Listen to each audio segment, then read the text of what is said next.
2025년 새해가 밝은 지도 벌써 3주가 지나가고 있습니다. 시편 90편 4절에 보면은 모세가 주의 목전에서 천년이 어제 하루 같다, 그리고 밤의 한순간 같다, 이렇게 노래하였는데 참으로 그런 것 같아요. 새해가 시작된 지 바로 엊그제 같은데 벌써 3주나 지나갔습니다. 정말 이러다가는 눈 한 번 더 깜빡하면은 1년이 다 가지 않을까, 이런 생각도 하게 됩니다. 올해 여러분은 어떤 꿈과 비전을 가지고 새해를 시작했습니까? 어떤 분은 새해에 이루어야 할 기도 제목이 틀어지고 또 무산되어서 절망하는 분들도 있을지도 모르겠습니다. 어떤 분들은 더 기도 제목을 이루어서 또 감사가 넘치는 분들도 있을 것이고, 또 어떤 분은 정초부터 이 기도 제목을 이루기 위해서 열심히 하나님께 부르짖어 기도하는 분들도 있을 겁니다. 어쨌든 이 모든 일들은 결과를 놓고 보면은 내가 아니라 하나님께서 이루신다는 사실입니다. 우리는 다만 열심히 기도할 뿐이죠. 그래서 이 일을 이루시는 분은 하나님이시기 때문에 우리는 세상이 아니라, 사람이 아니라 하나님께 소망을 두시기 바랍니다. 그래서 지난 2주 동안 예배에 관련된 말씀을 우리가 묵상하면서 알 수 있었듯이, 하나님께서는 우리가 영과 진리로 또 온 마음과 뜻과 정성을 다해서 예배 드리고자 하면은 하나님께서 모든 것을 예배하시고 때가 되면은 이루신다는 사실입니다. 그러므로 2025년 올 한 해에는 그 어느 해보다 더 사모하는 마음으로 예배에 집중하여 예배 능력을 회복함으로 모든 것을 예배하시는 하나님을 통해서 우리가 이루시고자 하는 꿈과 비전, 그리고 기도 제목을 다 이루어내는 저와 여러분의 삶이 될 수 있기를 간절히 축원드립니다. 네, 오늘 본문은 다윗이 노년의 때가 되어서 마지막 유언처럼 하나님께 올려드린 예배의 찬송시입니다. 그래서 1절은 이렇게 기록하고 있죠. 이는 다윗의 마지막 말이라. 이게 마지막 유언이란 소리예요. 그래서 이새의 아들 다윗이 말하며 높이 세워진 자, 야곱의 하나님께로부터 기름 부음 받은 자, 이스라엘의 노래 잘하는 자가 말하노라. 이 다윗은 찬송시를 엄청 많이 이렇게 하나님께 불렀어요. 그래서 시편 보면 상당히 거의 대부분이 다 다윗의 시편으로 이루어졌어요. 그래서 노래 잘하는 자로 자기를 이제 표현하고 있죠. 그런데 자세히 보면 2절에 이 찬송시는 다윗이 자기 감동을 받아가지고 자기가 개인적으로 부른 찬송시가 아니라 성령께서 주시는 찬송시다. 그래서 2절에 보면은 여호와의 영이 나를 통하여 말씀하시며, 이렇게 고백하고 있는 거죠. 그래서 이 1절에서 7절에 나오는 이 찬송은 다윗의 개인적인 찬송이 아니라 성령께서 주시는, 하나님께서 주시는 찬송이었다, 이것을 알 수가 있습니다. 그리고 3절에 하나님은 다윗을 사람을 공의로 다스리고 하나님을 경외함으로 다스리는 자로 인정하고 있다는 것을 알 수가 있어요. 이 말씀처럼 실제로 다윗은요, 나라를 다스릴 때 편견 없이 나라를 다스렸어요. 그리고 또 공의로 나라를 다스리고 하나님을 경외하는 마음으로 나라를 잘 다스렸음을 알 수가 있습니다.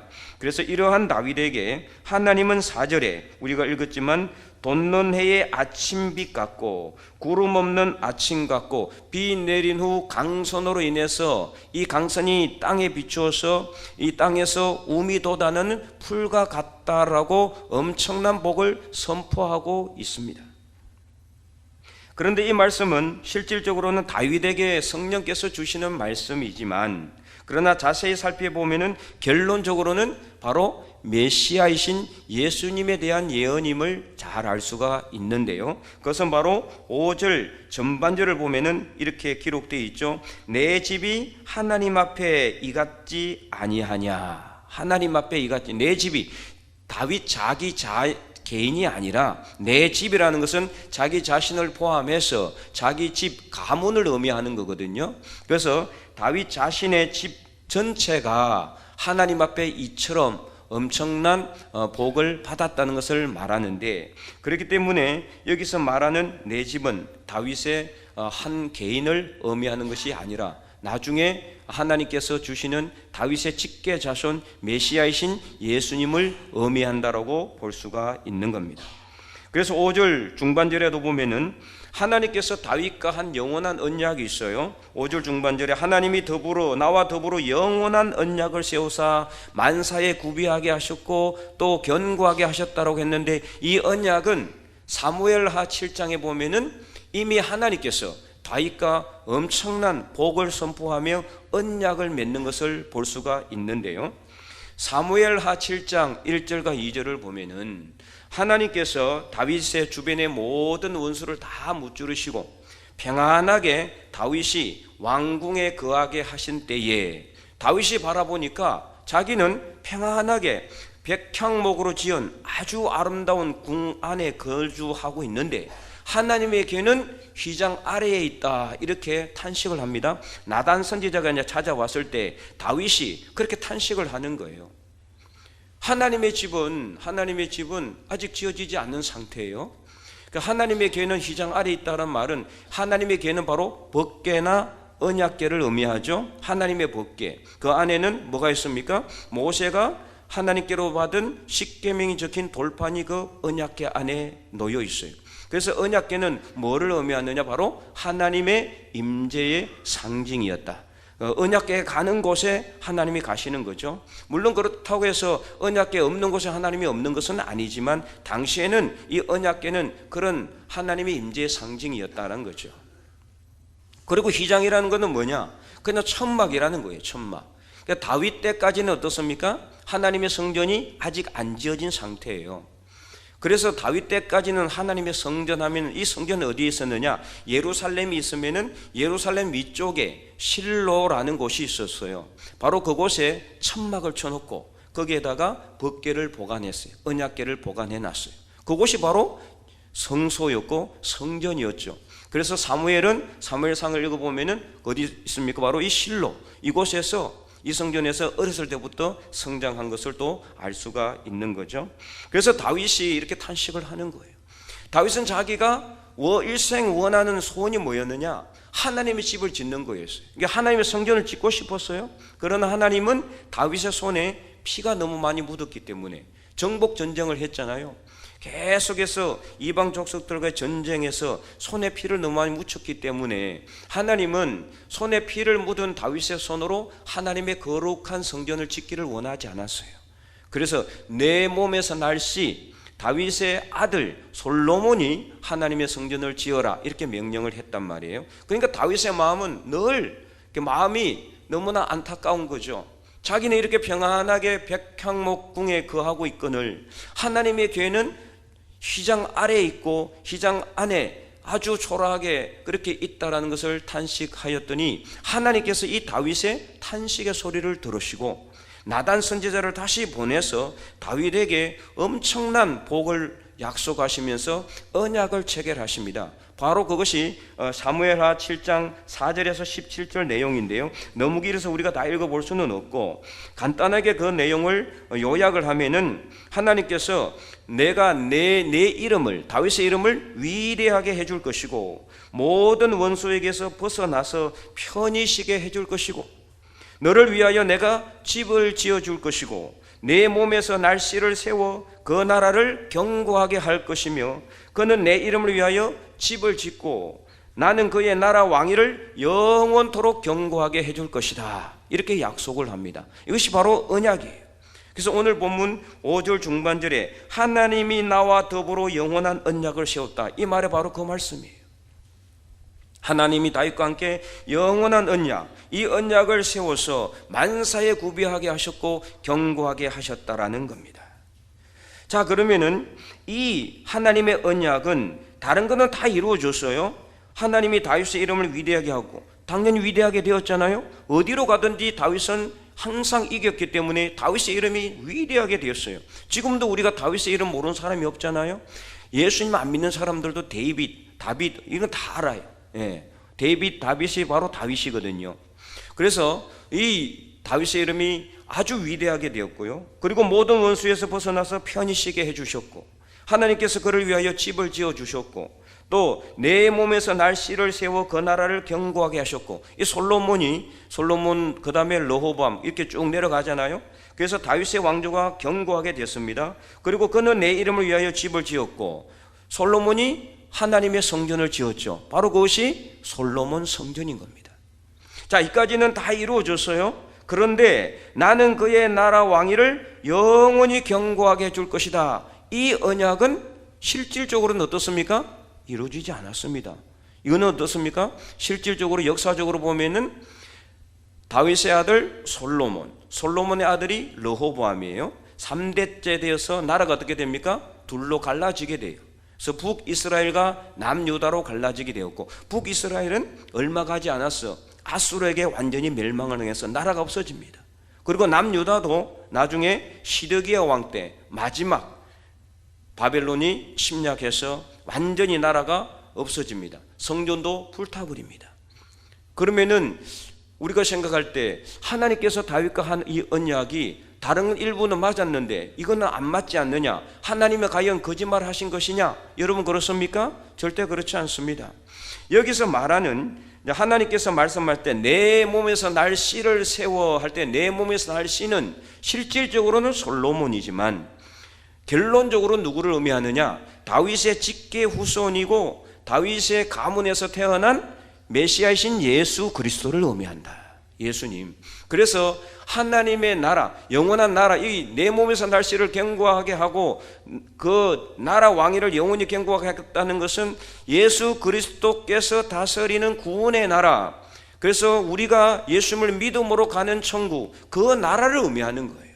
그래서 그 나라는 어떻습니까?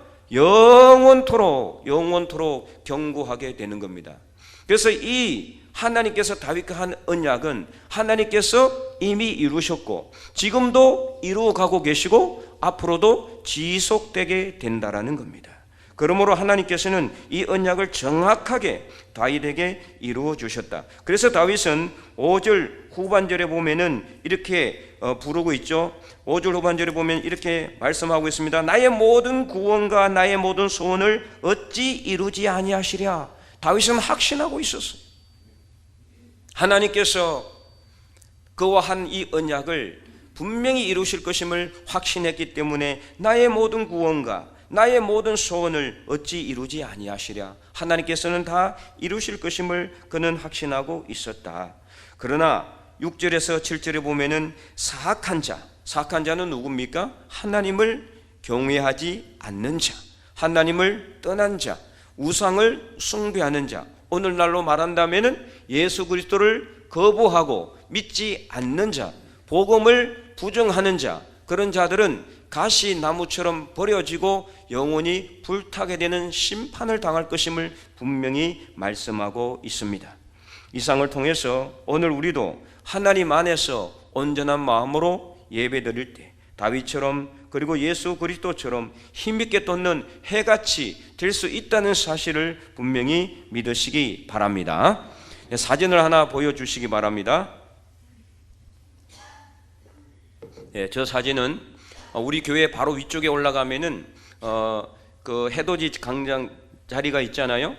지금은 이제 저 나무를 다 잘라서 하나도 없지만 한 몇 년 전에는 저 나무들이 있었어요. 지금 한 2년인가 3년 전에 제가 직접 찍었던 사진인데요. 정말 해가 어떻습니까? 이글거리며 솟아오르고 있는 것을 볼 수가 있습니다. 저 엄청나게 밝은 이 해처럼 솟아오르는 해처럼 우리가 하나님 안에서 예배드리는 삶을 살아갈 때 하나님만 바라보고 하나님만 소망하고 하나님만 바라볼 때 우리도 이 솟아오르는 해처럼 올 한 해 우리 모두가 다 정말 힘차게 출발하고 올라가서 힘차게 출발해서 2025년을 승리하는 저와 여러분이 될 수 있기를 간절히 소망합니다. 사사기 5장에 보면은요, 왕도 없이 간간히 사사들이 치리하고 있던 아주 암울한 시대가 있었잖아요. 그때는 왕도 없었어요.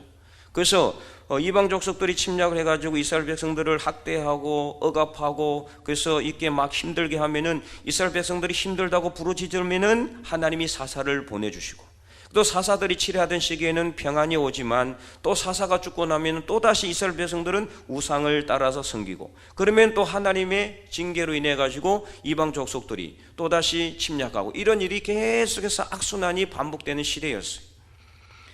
바로 그러한 시대 때에 이스라엘을 20년 동안이나 지배하고 학대하였던 가나안 왕 야빈과 그의 모든 군대를 완전히 무찌른 선지자가 있었어요. 바로 그 선지자는 여선지자 드보라입니다.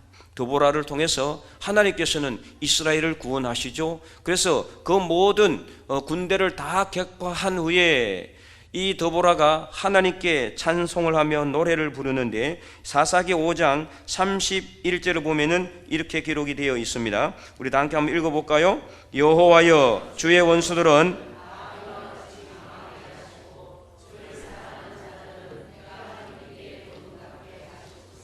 아멘. 아멘. 네, 힘있게 돋는 해같이 주를 사랑하는 자들은, 그래서 원수들은 다 이와 같이 망하게 하시고, 하나님을 사랑하는 자들은 다 해가 힘있게 돋는 것처럼 해달라는 것입니다. 해가 힘있게 솟아나면 어떻습니까? 여러분, 힘있게 솟아오르는 해를 누가 막을 수 있겠습니까? 아무도 막을 수가 없어요. 어마어마하게 이글거리며 타오르는 그 찬란하게 떠오르는 태양처럼, 해처럼 우리도 하나님 안에서 믿음을 가지고 하나님을 바라보고 하나님만 소망하며, 그래서 예배 안에서 예배의 능력을 회복하면은 하나님께서 오늘 우리에게도 해가 힘있게 솟아오르는 것처럼 힘과 능력을 주실 줄로 분명히 믿으시기 바랍니다.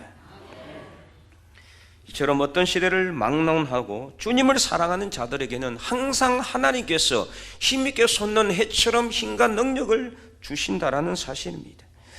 힘들지 않을 때가 없었죠. 해마다 어렵지 않은 때가 없었고 힘들지 않은 때가 없었어요.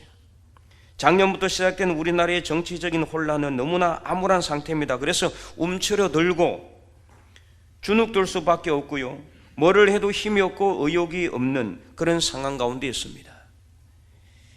그러나 절대로 움츠러들지 마시고 주눅들지 마시기 바랍니다.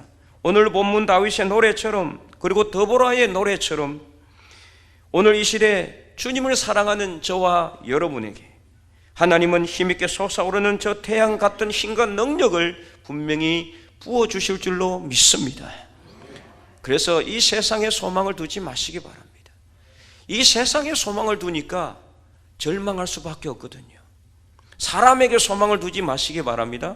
사람에게 소망을 두니까 결국에는 좌절할 수밖에 없어요. 하나님께 소망을 두시고 하나님을 바라보시기 바랍니다. 시대가 힘들고 어려울수록 우리의 소망은 하나님께 있는 줄로 믿습니다. 그래서 하나님께 소망을 두면은 하나님이 우리에게 아까 그 사진처럼 힘있게 솟아오르는 태양 같은 힘과 능력을 우리에게 주시는 겁니다. 그러므로 언제 어디서든지 하나님 앞에 믿음의 길을 포기하지 마시고 끝까지 하나님만 바라보시는 저와 여러분이 될 수 있기를 간절히 축원드립니다. 그래서 온 세상의 주인 되시는, 역사의 주관 되신 하나님을 우리가 소망하는 겁니다.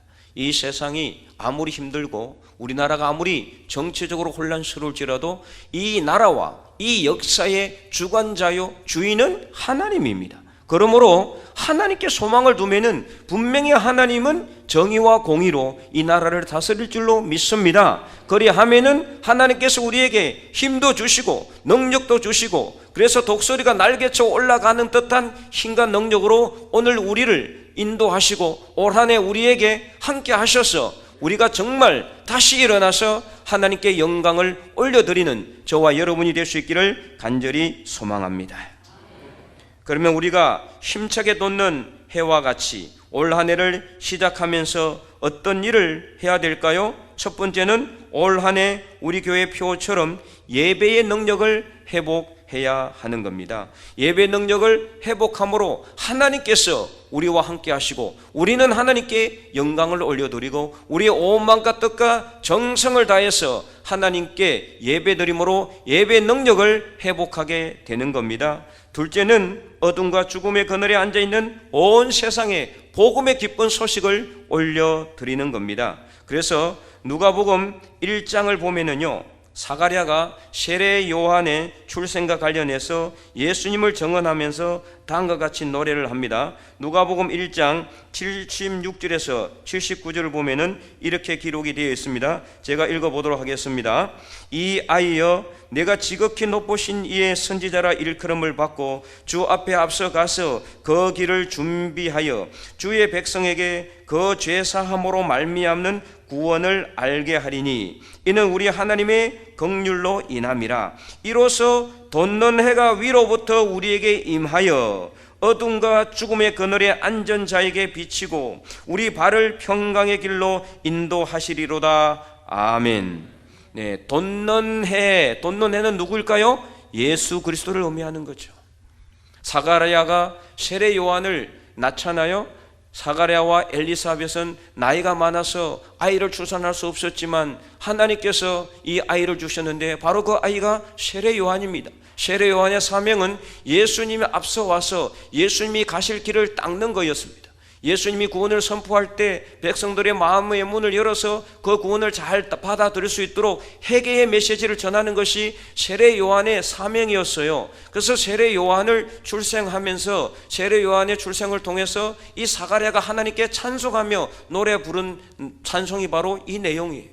이 아이여, 내가 지극히 높으신 이의 선지자라 이끌음을 받고 주 앞에 가서 그 길을 준비하는데, 그런데 그 주님은 어떤 분이냐? 힘있게 솟는 해처럼 빛을 비추는 분이시다. 구원의 빛을 비추시는 분이다. 그래서 복음의 빛을 비추시는 분이라는 겁니다. 그러므로 오늘 우리는 오늘 말씀에 이 다윗의 노래처럼, 그리고 도보라의 노예처럼, 그리고 사가랴의 찬송처럼 우리가 힘있게 돋는 해처럼 이 땅에 솟아나서 그냥 가만히 있으면 안 되고 복음의 빛을 비춰야 되는 겁니다. 구원의 빛을 비춰야 되는 겁니다. 첫째는 올 한해 우리 교회 표처럼 예배의 능력을 회복하는 것이고, 둘째는 복음의 빛을 비추는 것입니다. 그리하여서 죽음과 어둠의 그늘에 앉아서 절망하고 좌절하고 힘들어하는 이 세상 사람들에게, 우리 주변 사람들에게 소망을 부어주는 겁니다. 구원의 빛을 그들에게 비추는 겁니다. 우리가 그들에게 구원을 선포할 수는 있지만 구원을 줄 수는 없지만은, 그러나 우리가 하나님은 구원이시고 예수 그리스도를 믿으면 구원받는 사실은 전할 수는 있습니다. 이게 바로 복음의 빛을 전하는 겁니다. 비추는 것입니다. 이를 통해서 올 한해 우리 교회가 온전히 더 성장하고 발전하여서 하나님의 더 큰 영광을 올려드리는 우리 죽변제일교회가 될 수 있기를 간절히 소망합니다.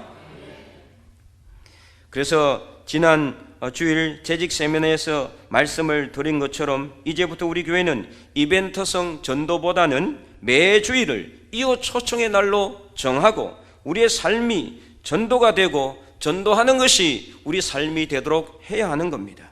해는 힘있게 돋았는데 그 빛을 이 세상에 비추지 않으면 아무 소용이 없잖아요. 마찬가지입니다. 우리도 아무리 힘있게 힘차게 새해를 출발한다 할지라도 우리가 복음의 빛을 비추지 못하면 아무 능력이 나타나지 않는 거예요. 복음의 빛은 우리가 전하는 겁니다. 우리가 세상 사람들에게 전하는 겁니다. 그래서 우리가 없으면 누가 있어서 이 복음을 전하겠습니까? 하나님의 백성들이 복음을 전하는 겁니다. 오늘 우리가 이 자리에 나와 있는 것도 하나님께서 먼저 다른 사람보다 나를 불러주신 것도 복음의 빛을 비추라고 하는 거예요. 그럼 빛을 비추려면 어떻게 해야 됩니까? 힘있게 솟아나야 되죠. 힘있게 솟는 태양처럼 솟아오르는 저 해처럼 우리가 먼저 힘차게 믿음으로 시작해야 되는 겁니다. 출발해야 되는 겁니다. 그리할 때 복음의 빛을 비출 수가 있는 겁니다. 좌절하고 절망하고 실망해서 앉아있으면 안 돼요. 세상이 힘들고 정치가 혼란하고 삶이 어렵더라도 더 하나님께 소망을 두고 믿음으로 힘차게 일어나야 됩니다. 그래서 힘있게 솟아오르는 태양처럼 하나님의 복음의 빛을 온 세상 사람들에게 비출 수 있는 저와 여러분이 될 수 있기를 간절히 소망합니다. 그러므로 사랑하는 성도 여러분, 오늘 본문의 다윗의 노래처럼 성령께서 주시는 힘과 능력으로 하늘을 향해 힘차게 솟아오르는 저 해처럼 일어나시기 바랍니다. 그래서 우리 주변 모든 사람들에게 복음의 빛을 비추어서 어둠과 죽음의 그늘에 앉아 절망하는 힘들어하는 모든 사람들로 하여금 구원의 노래를 부를 수 있도록 할 수 있기를 간절히 소망합니다. 이를 위해서는 어떻게 해야 됩니까? 다 간절히 기도해야 됩니다. 더 열심히 말씀을 묵상하고 읽어야 됩니다.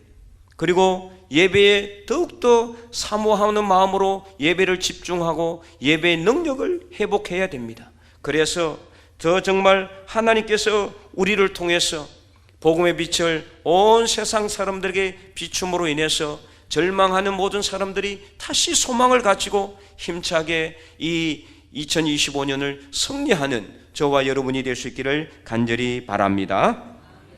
그래서 이 혼란한 나라 대한민국 위에, 그리고 우리 모든 삶의 자리 위에 더 이상 혼란이 가중되지 않고 정말 하나님의 정의와 하나님의 공의가 바르게 서는 이 나라 대한민국이 되기를 원하고, 결국에는 하나님의 영광이 이 나라와 여러분의 모든 삶의 자리 위에 가득 차서 하나님께 더 큰 영광 올려드리고 예배의 능력을 회복하여서 올 한 해 믿음으로 넉넉하게 승리하는 저와 여러분이 될 수 있기를 주님의 이름으로 간절히 축원드립니다.